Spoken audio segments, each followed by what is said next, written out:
Press the bell icon on the YouTube app and never miss another update from Adda247. Bell icon दबाइए, Adda247 की सारी notifications पाइए. Adda247, government job in your pocket.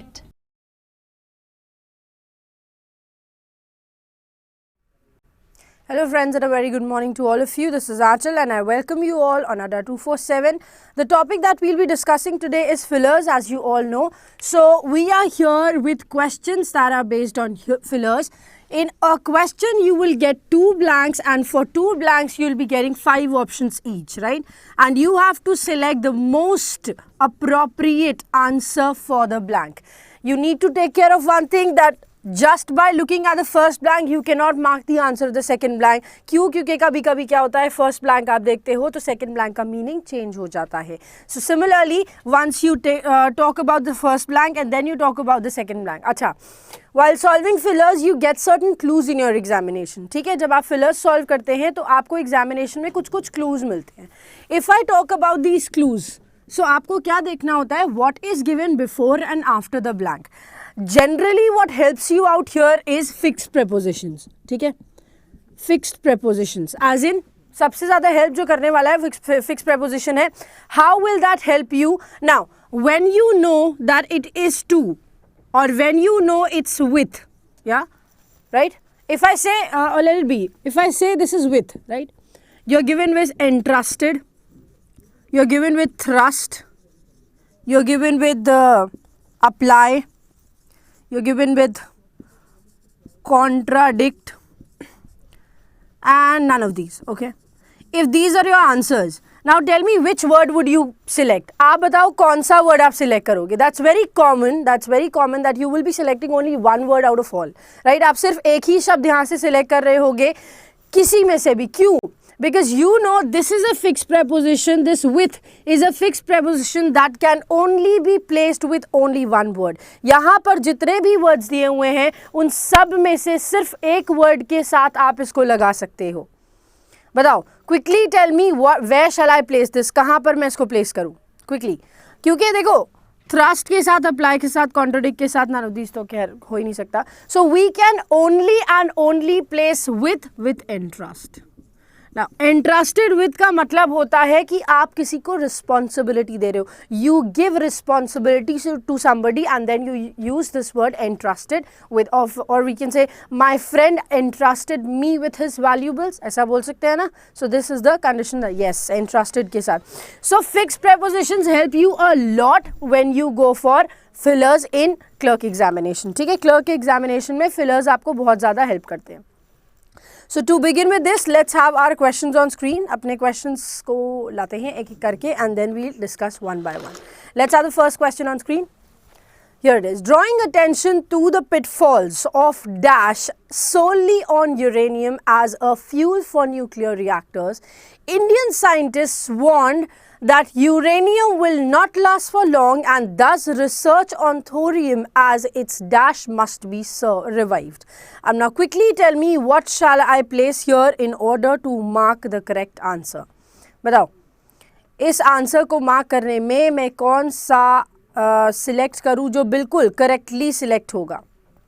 Using substitute, believing replacement, depending reserve, reckoning option, relying alternate. Quickly tell me. अच्छा, इसमें एक चीज़ और होती है, one more thing helps you out and that is grammar. Grammar of any word, grammar of any blank will help you out. Like उससे पहले क्या दिया हुआ है, ब्लैंक से पहले क्या दिया हुआ है और ब्लैंक के बाद क्या दिया हुआ है. That helps you a lot in solving any kind of question in your examination, right. तो चलिए स्टार्ट करते हैं इसको और जल्दी से बताइए what according to you will be placed here. आपके अकॉर्डिंग क्या लगना चाहिए, बताओ क्विकली.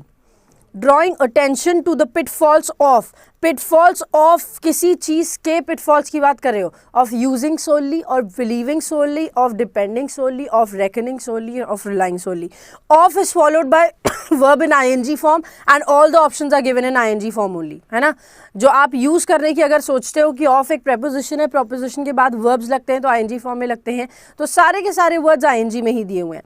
बट यहाँ पर आप जो सिलेक्ट करेंगे that should be the perfect answer. और अभी तक मेरे अकॉर्डिंग क्या लग सकता है यहाँ पर, you rely solely on, right. Solely का मतलब क्या होता है, सिर्फ इस पे, only on one thing, solely one thing, right. And relying that means आप उसके ऊपर क्या कर रहे हो, रिलाई कर रहे हो, आप उसके ऊपर डिपेंड हो रहे हो. So depend can be there, rely can be there. Believing solely नहीं होगा, यूजिंग सोली नहीं होगा. We can say C and E does make a sense here, depending, because both of them mean the same, right. On uranium as a fuel for nuclear reactors, Indian scientists warned the uranium will not last for long and does research on thorium as its option or replacement must be revived. Replacement को revive नहीं कर सकते हो, but of course आप option कोई भी होगा या alternative कोई होगा तो उसको revive कर सकते हैं. Don't you think so? बताओ. Yes, absolutely. Confirm है E? बिल्कुल कंफर्म है, बिल्कुल. तो हम रिवाइव कर सकते हैं ऑल्टरनेटिव को. Why to choose alternative? Alternative क्यों बोल रहे हैं? Because where you have the blank, blank जहाँ पर दिया हुआ है, if you look closely there is a word given over there. वहाँ पर एक वर्ड दिया है, will not last for long.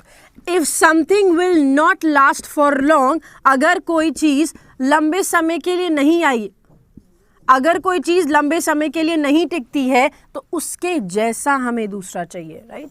If this does not work for long we need a kind of this, right. और a kind means you need to select alternative. Option number E is absolutely correct, ठीक है. Option number 1 आपका बिल्कुल सही होगा. Now let's move on to the next question. Next question पे चलते हैं. What do we have in here? In an effort to provide for high education to all, most of the universities have been providing education without adequate infrastructure, thus churning our dash graduates every year. अब बताओ. Options are chances, fresh, platform, capable, opportunities, unemployable, prospects, eligible, policy, incompetent. Okay. जल्दी से बताओ यहाँ पर what according to you will be the correct answer. Quickly बताइए, quickly. आपके according क्या लगता है आपको यहाँ पर करेक्ट आंसर होगा?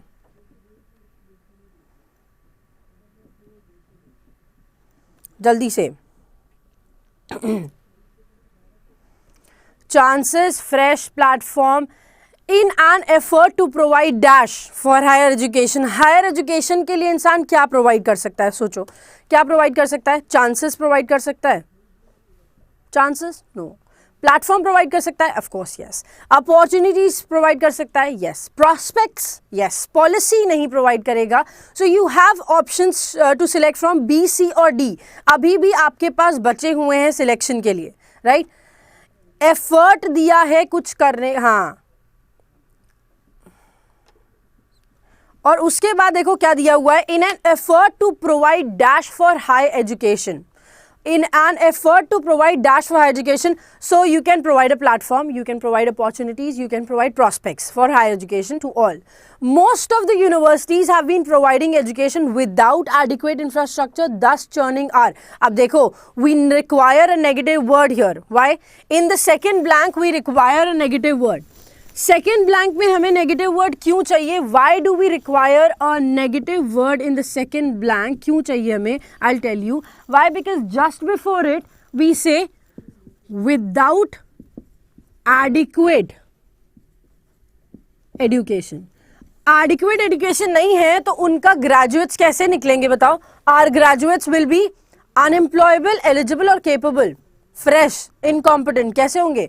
पॉलिसी लगेगा नहीं. You left with B, C and D. अब खुद सोचो क्या लगा सकते हो. There is only one option that can be placed here, right. Option number C absolutely correct. Why? That is the only negative word in B, C and D. So unemployable का हमारा answer बिल्कुल सही होगा. In an effort to provide dash, in an effort to provide opportunities for higher education to all, most of the universities have been providing education without adequate infrastructure, thus churning our unemployable graduates every year. ठीक है. Now let's move on to the next question. अब चलते हैं अगले question की तरफ. Let's see what do we have here. According to a recent survey, sales figures of high-end cars have seen a dash growth in the past year, which shows that Indian consumers have dashed the impact of the recession. Unprecedented, negated. Unbelievable, suffered. Unusual, worsened. Insignificant, endured. Adequate, proven. जल्दी से बताओ. फिर से right हुआ, very good. चलो, जिसका जिसका right हो रहा है दैट्स क्वाइट गुड, लेकिन जिसका नहीं हो रहा है उसको थोड़ा सा प्रैक्टिस करना पड़ेगा. बट एनीवे, चलिए जल्दी से बताइए what according to you is the correct answer here. जल्दी से बताओ, जल्दी से. Okay. According to the recent figures के according, sales figures जो high end cars की हैं have seen a dash growth. समझ रहे हो? कोई भी बुद्धि लगाने की जरूरत नहीं है. You don't have to apply your brains here. Why? Blank से पहले देखो क्या दिया है. A will always follow a consonant sound. है ना? It will only follow a consonant sound, right? And if you follow a consonant sound here, unprecedented is a vowel sound, unbelievable is a vowel sound, unusual is again a vowel sound, insignificant is also, adequate is also a vowel sound. तो फिर ये कैसे हो गया? So कैसे हो गया? कैसे हो गया? लेकिन ए के साथ नहीं लगा सकते. नेगेटिव किया है. Okay, yes. मतलब क्या हो गया कि यहां पर जो अ दिया हुआ है it should have been an. ये क्या होना चाहिए था? यही एन होना चाहिए था. सबसे पहली गलती तो हमारी यही हो गई, है ना? It should have been an not a. यहां पर अ का यूसेज नहीं होगा बिकॉज हमारे सारे के सारे आंसर्स, जितने भी वर्ड्स हमारे दिए हुए हैं, all the words are of what? Are of consonant sound. अब बताओ क्या होगा? और ये जो अब शब्द आप यूज कर रहे हैं, you better not use that. अगर आप नहीं कर सकते ठीक भाषा का प्रयोग तो ना ही करें फिर आंसर. ठीक है. एनीवे, चलो, so let's begin with this. अब हम बताओ क्या. हाँ, इम्पैक्ट की बात कर रहे हैं तो हम अनप्रेसिडेंटेड का सिलेक्शन करेंगे. Absolutely correct. Have seen a unprecedented growth in the past year which shows that Indian customers have negated the impact of the recession. मतलब रिसेशन होने के बावजूद इंडियन कस्टमर्स ने क्या किया है, कंज्यूमर्स ने क्या किया है, ग्रोथ दिखाई है पास्ट ईयर में भी. So option number 1 is absolutely correct. Option number A is the correct answer here. Got it? Now let's move on to the next question. अब चलते हैं अगले क्वेश्चन की तरफ. According to the language experts, children should begin talking in their mother tongue rather than a foreign language which can dash if affect their comprehension abilities leading to serious language based dash later in their lives. बताओ, can significantly affect, can appropriately affect, can severely affect, can adversely affect, can positively affect. Listen, we are talking about a negative statement, right? कि अगर वो ये नहीं करेंगे तो उनकी life के ऊपर बहुत ज़्यादा प्रॉब्लम्स आ जाएंगे आगे आने वाले समय में, right? They might face a lot of problems because of this in the coming days, right? So हमें negative word select करना है. क्यों? क्योंकि यहाँ पर प्रॉब्लम्स आने की बात हो रही है. अफेक्ट करेगा तो गलत तरीके से अफेक्ट करेगा, इसलिए हमें सिलेक्ट करना है. तो वो वर्ड होना चाहिए नेगेटिव, राइट? नेगेटिव के according significantly deleted, appropriately deleted, severely is a negative word, adversely comes with negative word, positively deleted. अब severely और adversely are two words which can be placed here. अब देखो, advantages लगाओगे या फिर problems. आगे देखते हैं. Their comprehension abilities leading to serious language based advantages या फिर problems. Serious language based problems होंगी लोगों को, right? So option number D is the correct answer here. Again option number D is the correct answer here. ठीक है. हाँ, error detection हो गया फिलर्स में. आई एग्री, कोई बात नहीं, ऐसा होता है. चलिए आगे चलते हैं. Yes that's a typo mistake, कोई बात नहीं, वो टाइप करने में मिस्टेक हुई है। चलिए अब चलते हैं अगले क्वेश्चन की तरफ। Let's move on to the next one. Okay, option number D is absolute. यहाँ पर पिछली वाले सेंटेंस में डी वाज एब्सोल्युटली करेक्ट। यहाँ देखो, the move to allow dumping of mercury dash an outcry from residents of the area who dash that high levels of mercury will affect their health and destroy ecologically sensitive forested area। आज कुछ ज़्यादा ही type हो गया है, चलिए कोई बात नहीं। Now let quickly tell me what shall I place here। इस blank में हमें क्या place करना है, चलो बताओ। The move to allow dumping of mercury dash an outcry from resident of the area who dash that high levels of mercury will affect their health and destroy ecologically। Quickly tell me what shall I place here। यहाँ पर क्या select करूँ? Resulted insist, provoked fear, incited determined, या फिर activated accept और angered belief। बताओ। The move to allow dumping of mercury angered an outcry from residents, हो सकता है। Activated an outcry, is that possible? बताओ, नहीं। Incited, provoke कर देना। अगेन incite जो वर्ड है, these are similar, ठीक है, B and C are synonyms to each other, ठीक। provoke करना and incite, दोनों का मीनिंग सेम हो गया। Resulted, no। You have B, C and E to select from, right? So तीनों वर्ड्स क्या हैं? तीनों वर्ड्स डिफाइन कर रहे हैं कुछ ना कुछ negative. So we have provoked, we have incited, we have angered। Next वाले ब्लैंक के अकॉर्डिंग देखो, from residents of the area who fear that level, हो सकता है भाई जिनको डर लग रहा है, फियर बिल्कुल डर लग सकता है कि आगे आने वाले समय में हमारी हेल्थ पे बहुत ज्यादा असर पड़ेगा। डिटरमाइंड, ऑब्वियसली नॉट, डिटरमाइंड तो नहीं करोगे, why would you determined, you will be more consider towards that thing, no.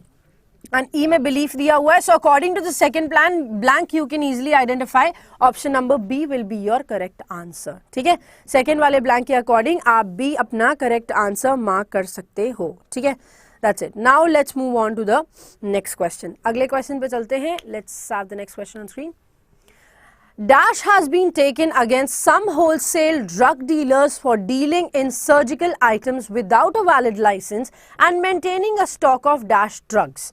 अब बताओ, note has been taken, step has been taken, execution has been taken, auction has been taken, lawsuit has been taken। बताओ क्या होगा? क्या लिया गया है उन लोगों के against? What has been taken against the people who are doing such activity? बताओ। नोट तो लोगे नहीं, है ना?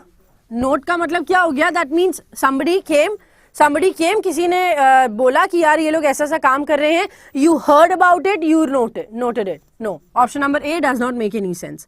B में दिया हुआ है step has been taken, can be there, है ना? step has been taken, तो लगाना तो सिंगुलर है, that is for sure correct, right? Execution has been taken, execution होता है, execution taken नहीं होता है, execution appears, right? We do execute। Action has been taken, of course action against ले सकते हो किसी के, है ना? अच्छा, lawsuit जो word है, can that be the word? lawsuit word हो सकता है क्या? बताओ। The word lawsuit means what? It's a claim or dispute brought to law of court। कोई भी claim या फिर legal action बोल सकते हैं सीधे if you want to write। So legal action लिया गया है, can be there यार, action भी हो सकता है, legal action भी हो सकता है, step भी हो सकता है, right? नेक्स्ट वाले ब्लैंक के अकॉर्डिंग देखते हैं। इम्प्रेसिव ड्रग्स तो कोई लेगा नहीं भाई, why would we use impressive drugs? नहीं लगाओगे, है ना? एक्सपायर्ड ड्रग्स हो सकता है, कैन बी देयर, है ना? Without a valid licence and maintaining a stock of expired drugs. Stock किसका आप मेंटेन कर सकते हो? वो ड्रग्स का जो खत्म हो चुके हैं या एक्सपायर हो चुके हैं उनका ही ना। सो एक्सपायर्ड ड्रग्स हो सकता है। इनवैलिड ड्रग्स क्या होगा? Drugs can not be invalid, है ना? इनवैलिड ड्रग्स नहीं होते हैं। Drugs are always used to cure something. Drugs हमेशा किसी ना किसी चीज को क्योर करने के लिए यूज किया जाता है, लेकिन उसी ड्रग्स का जब हाई डोसेज होने लगता है तो वो आपकी बॉडी को नुकसान करता है, ठीक है? So this is what we are here for. हमें लगाना है option number D, action and expired needs to be the correct answer of this question, ठीक है? एक्सपायर्ड हमारा करेक्ट आंसर होगा इस क्वेश्चन का। Let's move on to the next question now. Okay, here it is, even as the dash elsewhere in the world are struggling to come out of recession, Indian consumers are splurging on consumer goods, and to dash this growth, companies are investing heavily in various sectors. बताओ क्या होना चाहिए यहाँ पर? Even as the economies elsewhere, countries elsewhere, governments elsewhere, nations elsewhere, companies elsewhere. What according to you is the correct answer here? जल्दी बताओ जल्दी. Expired 400%. Yes, expired बिल्कुल सही था. चलिए बताइए. फिलर्स तो यार वहाँ पे तो हमें ड्रग्स के साथ नहीं लगा सकते थे, इन एनी केस इनवैलिड नहीं लगा सकते थे. ड्रग्स इनवैलिड नहीं होते हैं. ड्रग्स का मतलब होता है anything that cures your disease. कोई भी ऐसी चीज जो आपके डिजीज को सही करती है उसको हम बोलते हैं drugs. But if you start taking more of it then it becomes what, inappropriate for your body, right. चलिए यहाँ पर बताइए, even as the dash, even as the economies, countries, governments, nations या फिर companies. Companies elsewhere in the world doesn't make any sense. Nations again doesn't make any sense. Government और countries, no. अगर हम economy based बात कर रहे हैं, अगर हम लेन देन की बात कर रहे हैं, अगर हम कंपनी इकोनॉमी को बढ़ाने और घटाने की बात कर रहे हैं, so we will be selecting economies as our answer, right? So even as the economies elsewhere in the world की economies are struggling to come out of recession, जहाँ पर सारी companies, सारी countries, सारे nations और सारी economies क्या कर रही हैं, recession से बाहर आने की कोशिश कर रही हैं, Indian consumers are splurging on consumer goods. Consumer goods पे वो बढ़ते चले जा रहे हैं. And to dash, and to meet, to inhibit, to measure, to inflict, to counter this growth. Counter growth क्यों counter क्यों करेगा? ज़्यादा invest कर रहा है ना. If somebody is investing, obviously बात है इस growth को वो meet करना चाहते हैं, ठीक है. And to meet this growth, companies are investing heavily in various sectors. So option number A is the correct answer for this question. ठीक है. सो ये हमारा आज का लास्ट क्वेश्चन था. बट अगर आपको कोई भी डाउट है so you can go on with it. अच्छा, एक चीज अभी थोड़े दिन पहले मैंने एक चीज बताई थी. I forgot to explain it to everybody. Like we some days we write only no and some days we write no other, right, है ना. कभी सिर्फ नो लगता है, नो के अदर के जस्ट बाद नाउन लग गया और नो अदर के बाद नाउन लग गया. So what is the difference between the two? Now see, जब नो अदर लगाते हैं this means you are talking about two similar things, ठीक है. आप दो सेम चीजों की बात कर रहे हो, टू सिमिलर थिंग्स की, ठीक है, ठीक है. No other student can do this, no other student can do this except you. मतलब क्या हुआ? Now you are comparing you is also a student only, right. You भी स्टूडेंट है और यू को जिससे कंपेयर किया जा रहा है वो सब भी स्टूडेंट है, राइट. तो जब स्टूडेंट्स आपस में कंपेयर होते हैं तब आप नो के साथ अदर का यूज कर सकते हो. अगर आप स्टूडेंट को ना कंपेयर करके किसी और को कंपेयर करते हो, right, no other student can do this except this teacher. If you want to write no other student can do this except the teacher. So now you see comparison is not between two similar things. अभी student और teacher का comparison हो रहा है. So in this condition you cannot write other. No student can do this except the teacher. ठीक है, ऐसा use करना होता है, ठीक है. अभी आपका कोई डाउट है so you can go. हाँ, करेक्ट ढूंढना होता है. हाँ अभी अच्छा ठीक है, कल हम ऐसी एक्सरसाइज सॉल्व करेंगे जहां पर हमें ग्रामेटिकली इनकरेक्ट नहीं, ग्रामेटिकली करेक्ट सेंटेंस ढूंढना है, ठीक है. We will do it. Okay, so I think इसमें कोई डाउट नहीं है अब आपको. हाँ, आई थिंक इसमें आपको कोई डाउट नहीं है कि नो स्टूडेंट कब लगाना है. When you have two different entities, जब दो अलग अलग चीजों को कंपेयर करते हो तब नो का यूज नाउन के साथ होता है और no other. It's not about only no, it's everything. जब भी आप अदर को कंपेयर, अदर का यूज ही होता है जब आप दो सेम चीजों को कंपेयर करते हो तब, ठीक है. Okay, that's it for today, guys. Thanks a lot for joining me here. Those who haven't subscribed the channel yet, do subscribe it. And those of you who are watching this video, I want everybody to like the session. And if you have any doubt, you can comment in the comment section. That's it. Bye-bye. Take care of yourselves.